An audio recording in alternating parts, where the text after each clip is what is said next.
Hello friends, मैं doctor C B Yadav, assistant professor Rajasthan University, YouTube के इस मंच पर आपका स्वागत करता हूं। और दोस्तों, मैं आज आपसे चर्चा करूंगा हमारा जो इंटरव्यू प्रोग्राम चल रहा है असिस्टेंट प्रोफेसर का।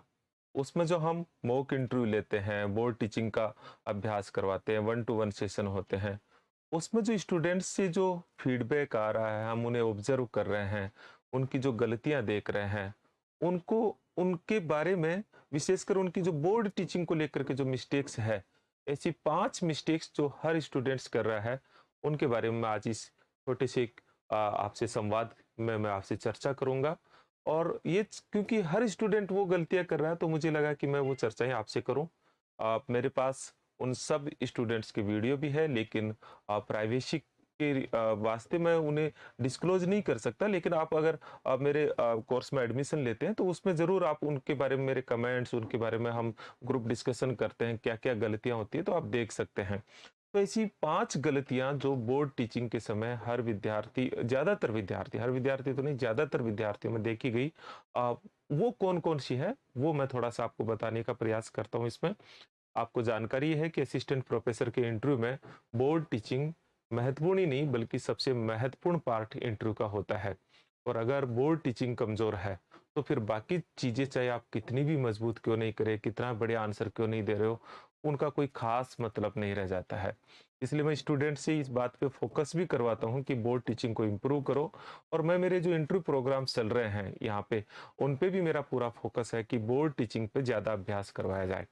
तो जो 5 गलतियां हैं जो हर विद्यार्थी, ज्यादातर विद्यार्थियों में देखी गई है, उनमें पहली चीज है वो है कॉन्फिडेंस की कमी। ये ज्यादातर स्टूडेंट्स में मुझे देखने को मिला है। इवन मैं 10-10 स्टूडेंट्स के ग्रुप बुलाता हूँ, तो पहले कौन, मतलब ये आपको प्रेजेंट करने का जो कॉन्फिडेंस है वो बहुत कमजोर दिखाई देता है। एक आत्मविश्वास, जो बोर्ड पे खड़े होने का जो कॉन्फिडेंस है, वो बहुत पुअर होता है। अगर कोई स्टूडेंट खड़ा भी होता है, तो उनका जो बॉडी लैंग्वेज है उसमें वो कॉन्फिडेंस दिखाई नहीं देता है। तो सबसे पहली चीज होती है कि कॉन्फिडेंस बहुत वीक है। मैं ये भी बताऊंगा कि इन कमियों को कैसे दूर किया जाए। तो पहली जो मिस्टेक्स, जो पहली जो कमी है, हम कहेंगे कि वीक कॉन्फिडेंस या आत्मविश्वास की कमी जो है, वो देखने को मिल रही है आप में। ये पहली चीज होगी, आत्मविश्वास की कमी। दूसरी चीज जो मुझे नजर आई है, वो ज्यादातर विद्यार्थियों में नजर आई है, वो है कि स्टूडेंट टीचिंग कम और खुद से बातें ज्यादा करते हैं। जब वो बोर्ड पे होते हैं, तो ऐसा लग रहा होता है कि आई कांटेक्ट प्रॉपर नहीं होता, प्रॉपर है तो वो डीपनेस नहीं होती, और ऐसा लग रहा है कि वो खुद ही खुद को पढ़ा रहे हैं। टीचिंग की जो डिलीवरिंग है वो बहुत कमजोर है। खुद से बातें करना ज्यादा, मैं मानता हूं कि ये थी कि विद्यार्थी खुद से ही बातें कर रहा है, खुद से बातें करना है, खुद को ही टीचिंग करवा रहा है, ऐसा महसूस होता है उनको जब ज्यादातर हम ऑब्जर्व करते हैं। तो ये है। और तीसरी जो चीज है वो है स्टार्ट, जो इसकी शुरुआत है, उसमें बड़ी मेजर खामियां होती है। कुछ विद्यार्थी कहते हैं आज का हमारा टॉपिक ये है, कुछ विद्यार्थी कहते हैं प्रिय विद्यार्थियों आज का हमारा टॉपिक ऐसे है।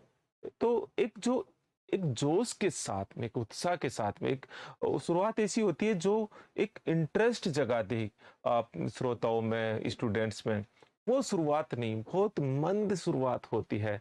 तो तीसरी जो है वो है कि जो स्टार्टिंग है वो बहुत ही पुअर स्टार्टिंग है, स्टार्टिंग है वो बहुत पुअर देखी जा रही है। ये तीसरी मेजर कमी जो है, गलती दोहरा रहे हैं।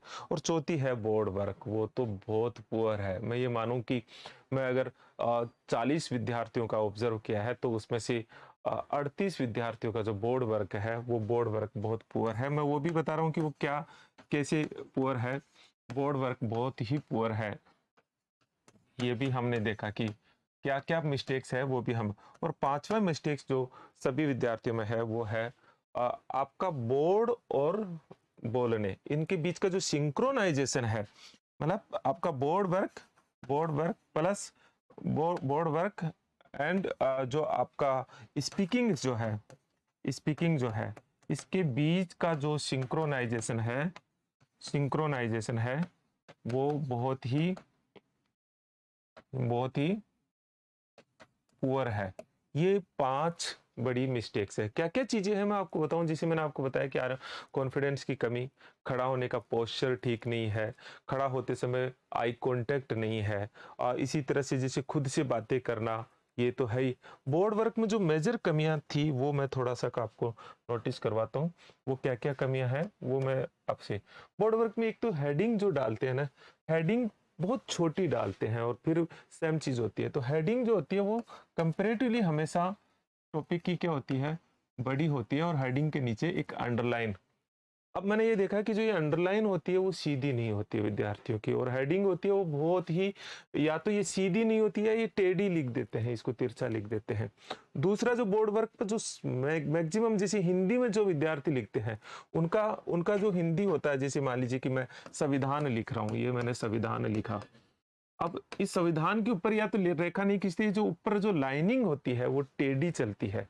ये मैक्सिमम विद्यार्थियों के भीतर दिखाई दी मुझे कि उनकी लाइनिंग सही नहीं रहती है। फिर जैसे बोर्ड वर्क में आप बोर्ड वर्क शुरू करते हैं तो विद्यार्थी यहाँ से लिखना शुरू करता है, और यहाँ से लिखना शुरू करता है, ये लिख दिया, ये लिख दिया, ये लिख दिया, ये लिख दिया, और फिर यहाँ लिखने आ जाता है, और फिर समय बचता तो यहाँ आ जाता है। उसका एक सिस्टेमेटिक रूप नहीं है बोर्ड वर्क का। और ये आप देखेंगे ये एक बहुत, जब आप सिस्टेमेटिक रूप नहीं होता कि कभी इधर लिख रहे हो, कभी उधर लिख रहे हो, कभी उधर जगह लिख रही है, मतलब आपका बोर्ड पे कमांड नहीं है, ये साफ साफ दिखाई देता है। कुछ विद्यार्थियों को ऐसा भी दिखाई दिया कि जैसे मान लीजिए कि कुछ विद्यार्थियों ने ऐसा लिखा कि जैसे एक कारण, ये मान लीजिए कि ये लिखा वाट, और इसके ऊपर कुछ लिखा, फिर लिखा दूसरे में लिखा वैन, और उसके आगे कुछ लिखा, और इसके आगे खाली छोड़ दिया, फिर तीसरा लिखा वाई। मैं आपको बता रहा हूँ कि फिर उसको एक्सप्लेन करते यहाँ लिख दिया, तो ये लिख दिया, ये खाली छोड़ दिया, ये लिख दिया बीच में, तो ये बीच में जो मिस कर दिया, तो या तो आपका एक रिदम होता है, ये बोर्ड वर्क में मैंने कमी देखी है। इसी तरह से बोर्ड वर्क में मैंने कमी देखी कि कभी कभी जरूरी कंटेंट नहीं लिखते विद्यार्थियों में। एक कॉमन मैंने जो प्रवृत्ति देखी वो ये देखी कि आते ही वो बोर्ड वर्क ज्यादा करते हैं, और फिर वो समझाने लग जाते हैं, और फिर बोर्ड को भूल जाते हैं जैसे। तो एक जो रिदम होता है वो रिदम नहीं था, ये एक बड़ी मेजर कमी थी। स्टार्टिंग में मैंने आपको बताया कि जो विद्यार्थी स्टार्टिंग करते हैं वो उसमें कोई उत्साह नहीं होता है कि स्टार्टिंग होनी कैसी चाहिए, उस पर मैंने एक सेपरेट से वीडियो बनाया है, नहीं है क्या संबोधन करना चाहिए आपको, वो वीडियो देखना चाहिए। लेकिन स्टार्टिंग में होता है ना कि देखिए आज का हमारा एक बहुत इंटरेस्टिंग टॉपिक है ये।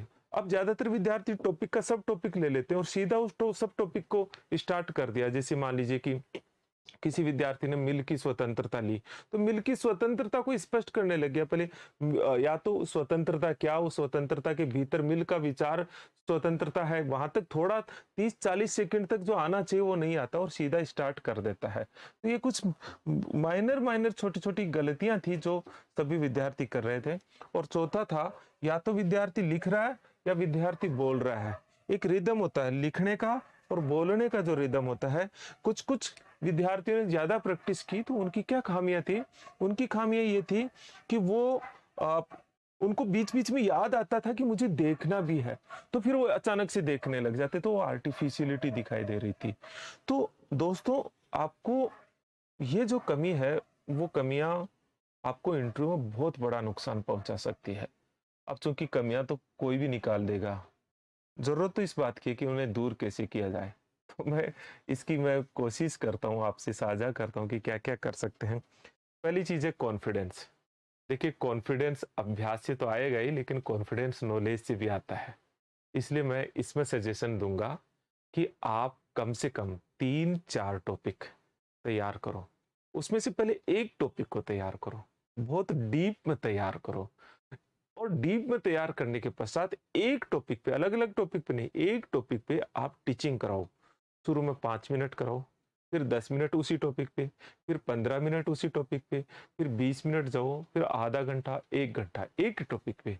एक टॉपिक पे आप 20 बार टीचिंग करवाएंगे।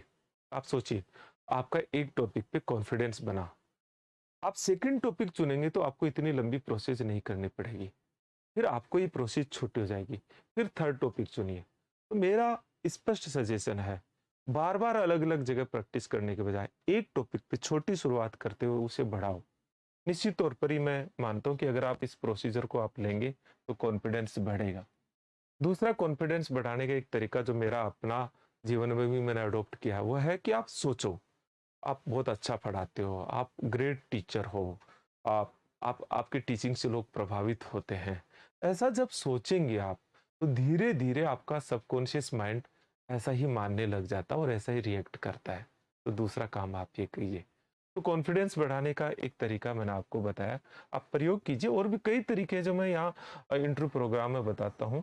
दूसरा है कि खुद से बातें करना, इसके लिए तो देखिए आपको आई कांटेक्ट को मजबूत करना पड़ेगा, और आई कांटेक्ट मजबूत करने का सरल तरीका यह है कि आपको डेली रूटीन में भी आप किसी से बात करते हो, तो प्रॉपर आई कांटेक्ट के साथ में आप बात कीजिए, और बात करते समय पहले सुनिए और फिर बात करें तो किसी से भी, जैसे 4 लोग हैं, तो 4 लोगों से आई कांटेक्ट कीजिए, क्योंकि जब आप डेली रूटीन में आई कांटेक्ट ठीक करेंगे, तो आपका क्लासरूम में भी आई कांटेक्ट ठीक होगा और बोर्ड के समक्ष भी आपका आई कांटेक्ट ठीक होगा। ध्यान दीजिए, सहजता कभी गायब नहीं होनी चाहिए। मैंने एक और चीज़ जो बड़ी मिस्टेक्स करते हैं, वो ये होती है, जैसे-जैसे स्टूडेंट थोड़ा-थोड़ा टीचिंग में आगे बढ़ता है, वैसे उसकी स्पीड तेज़ होती चली जाती है। नहीं, एक सहज भाव टीचिंग के भीतर होना चाहिए। वो सहज भाव दिखना चाहिए। तो इसके लिए क्या होता है कि आपके व्यक्तित्व के भीतर ही वो सहज भाव आए। डरिए मत, क्या बिगड़ेगा? आप एक बेहतर टीचर हो, एक बेहतरीन टीचिंग आप करवाएँगे। ऐसा मतलब मन में सोचेंगे तो एक बेहतरीन टीचर के तौर पर आप उभरते भी हैं, और ऐसा फिर अब वहाँ भी रिफ्लेक्ट होता है। तो केवल केवल इसके लिए नहीं कि वहाँ हमको इंटरव्यू में करवाना है। ऐसा आप लगातार सोचेंगे तो एक बेहतरीन टीचर भी बनेंगे, और बनना भी चाहिए, क्योंकि असिस्टेंट प्रोफेसर में आपको बड़ी-बड़ी क्लासेस को टैकल करना होता है। तो ये है। और लास्ट है कि बोर्ड टीचिंग को कैसे इम्प्रूव करें? तो अभ्यास के अलावा तो कोई है नहीं, लेकिन फिर भी कुछ ट्रिक्स देता हूँ। जैसे ऊपर की लाइनिंग को, ऐसे लाइनिंग का अभ्यास करो, सीधी लाइनिंग खींचो, ऐसे सीधी लाइनिंग का अभ्यास करो। बार-बार अभ्यास करो, केवल लाइनिंग का अभ्यास किया। लाइनिंग के अभ्यास के पश्चात हेडिंग कैसे लिखते हैं, उसका अभ्यास करो। फिर आपको सबसे पहले बोर्ड का ये वाला जो पार्ट है, इसको यूज़ लेना चाहिए, और उसके पश्चात ये वाले पार्ट पे आना चाहिए, ताकि बाद में उसको काम में ले सके। और बार-बार आप इसी मेथड से लीजिए। एक और मैं उपाय बताता हूँ, वो ये है कि हमेशा जो डायग्राम आप बनाना चाहते हो, वो डायग्राम को आप पहले से कई बार अभ्यास कीजिए। और मेरा एक सजेशन है कि आप, अगर कोई ग्राफिकल कोई पॉइंट हो जिसे आप स्पष्ट कर सकते हो, और ऐसा कोई टॉपिक आप लेते हो, तो उसमें चूंकि लिखना कम पड़ता है, समझाना ज़्यादा पड़ता है, तो एक बढ़िया इंप्रेशन जाता है। तो अगर किसी टॉपिक के भीतर आप ग्राफ को क्रिएट करते हो या डायग्राम को क्रिएट करते हो, तो उसमें फिर लिखने का स्पेस कम हो जाता है। ज़्यादातर विद्यार्थी को मैंने देखा है कि वो जो बोल रहे हैं वो ही लिख रहे हैं। नहीं, लिखते समय कुछ पाई चार्ट हो, कुछ ग्राफ्स हो, तो कुछ क्रिएटिविटी लाओ अपने उसमें, कुछ सोचो कि क्या क्रिएटिविटी हो सकती है। आप जो टॉपिक पढ़ा रहे हो उसमें उसको कैसे प्रेज़ेंट कर सकते हैं। कुछ नया तरीका सोचो, ऐसा नहीं कि इसका अर्थ ये है, इसका ये 4 बातें की, फलाँ ने ये कहा, फलाँ की ये कोटेशन है। तो कुछ नई क्रिएटिविटी तरीके से उस पॉइंट को आप प्रेज़ेंट करने का आप सोचिए, उसमें क्रिएटिविटी लाइए। एक तरीका, फिर दूसरा तरीका, तीसरा तरीका, आपको लगेगा 5वीं छठी बार में एक बहुत शानदार तरीका ईज़ाद हो गया है। और फिर होता है सिंक्रोनाइज़ेशन। मित्रों, ये बहुत ज़रूरी है टीचिंग के लिए। कितनी देर आप बोर्ड पे हो, कितनी देर आप ये हो। तो आप इसका बोर्ड पे आपको अभ्यास करना पड़ेगा, और इसके लिए आप छोटा एक ग्रुप बना सकते हो, जो आप इंटरव्यू की तैयारी कर रहे हैं, ऐसे कुछ स्टूडेंट्स मिल सकते हो। अगर ऐसा नहीं है तो कुछ साथियों को, जो आपके दोस्त हैं, उनका सहयोग लो। अगर परिवार में आपके भाई-बहन है, हस्बैंड-वाइफ है, उनका आप सहयोग लीजिए, उनके सामने टीचिंग करवाइए। लेकिन सबसे बेस्ट जो ग्रुप होता है, वो बराबर की तैयारी करने वाले हैं, तो उनसे संपर्क कीजिए। आप हमारे पास आते हैं तो निश्चित तौर पे ही यहाँ पे ग्रुप्स भी हम कोशिश करते हैं कि आपका ग्रुप्स भी बनाएँ। नहीं है तो मैं और भी कोशिश करता हूँ कि आपको ग्रुप्स भी दूँ। स्टूडेंट्स का ये सवाल होता है कि आप मेरे से कैसे जुड़ सकते हैं, तो बिल्कुल सिंपल है, आप मेरे से जुड़ सकते हैं। ये सीबी कैंपस, जो हम टेक्निकल वजह से इस ऐप को ले रहे हैं, सीबी कैंपस ऐप को आप डाउनलोड कर लीजिए। डाउनलोड करके उसके भीतर कोर्स है, उस कोर्स को आप सब्सक्राइब कर लीजिए। वो ऑनलाइन नहीं है, हमारा दोनों ही तीनों प्लेटफ़ॉर्म है, लेकिन आप सीधे हमसे जुड़ जाएँगे, ऑफ़लाइन ही हम लेते हैं। ऑनलाइन प्लेटफ़ॉर्म भी हमने उन विद्यार्थियों के लिए उपलब्ध करवाए जो नहीं आ सकते हैं। इसमें 5 गतिविधियाँ हम करवा रहे हैं। एक 1 टू 1 सेशन, जो मैं आपसे डिटेल से चर्चा करता हूँ। एक जैसे बोर्ड टीचिंग पे ग्रुप होता है, एक ओरिएंटेशन कोर्स हम इसमें रख रहे हैं और साथ में सब्जेक्ट का मॉक इंटरव्यू और सब्जेक्ट एक्सपर्ट से चर्चा, ये 5 गतिविधियों को रखा है। क्योंकि मित्रों जो इंटरव्यू की तैयारी है वो कोई सब्जेक्ट नॉलेज की तैयारी नहीं होती है। इंटरव्यू की तैयारी आपकी झिझक को दूर करना, आपके अभ्यास को बढ़ाना, आप आपकी जो गलतियाँ उनको दूर करना, आपकी माइक्रो लेवल पर आपको एनालिसिस करना और एक प्रॉपर मेंटरशिप देना। और अगर आप मेरे से बातचीत करना चाहते हैं, कोई मेरे से संवाद बातचीत तो नहीं, मेरे से अगर कोई संवाद करना चाहते हैं तो आप मुझे टेक्स्ट मैसेज कर सकते हैं मेरे नंबर पर 9887898181, लेकिन करिएगा टेक्स्ट मैसेज जी, कॉल मत कीजिएगा। मैं आपको बता दूंगा कि मेरे को कौन सा फ्री टाइम है, मैं आपको प्रॉपर उस पर जवाब भी दे दूंगा। तो चलिए, ये मुझे कुछ लगा कि ये कमियां जो हर विद्यार्थी कर रहा है सभी विद्यार्थियों से साझा कर ली जाए, तो मैंने आपसे साझा की। निश्चित तौर पर ही मुझे आशा है कि आपको ये वीडियो अच्छा लगा होगा, आपके लिए मददगार होगा। नीचे कमेंट बॉक्स में भी लिखिए। Thank you.